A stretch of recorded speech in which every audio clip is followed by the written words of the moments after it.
একটা পাথর যদি 1 কোটি মণ ওজনের 1 ঘন্টা নিচে যায় কত কিলো যেতে পারে? যদি 1 দিন যায় কত কিলো যেতে পারে? যদি 1 মাস যায় কত কিলো যেতে পারে?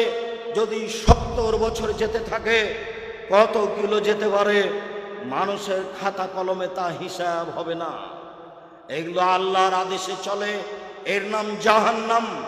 রাসূল সাল্লাল্লাহু আলাইহি সাল্লাম বলেন, সারা পৃথিবীর মানুষ আদম থেকে নিয়ে কিয়ামত পর্যন্ত, ইবলিস থেকে কিয়ামত পর্যন্ত সব জিন সব মানুষ একসাথে যদি জাহান্নামে ঢোকে দরজায় সমস্যা হবে না।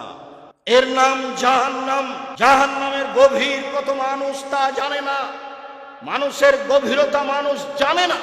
তবে আল্লাহ বলেছেন, ইন্নাল মুনাফিকিনা ফিদ দারকিল আসফালি মিনান নার। যারা মুনাফিক, যারা মিথ্যা কথা বলে, যারা চগলখোর, যারা সমাজে এই কথা ওইখানে লাগায়, ওই কথা এইখানে লাগায়, এরা থাকবে জাহান্নামের সবচেয়ে নিচে। ইহুদি জাহান্নামে যাবে, ওদের পাপ নেকি ওজন হবে না। খ্রিস্টান জাহান্নামে যাবে, ওদের পাপ নেকি ওজন হবে না।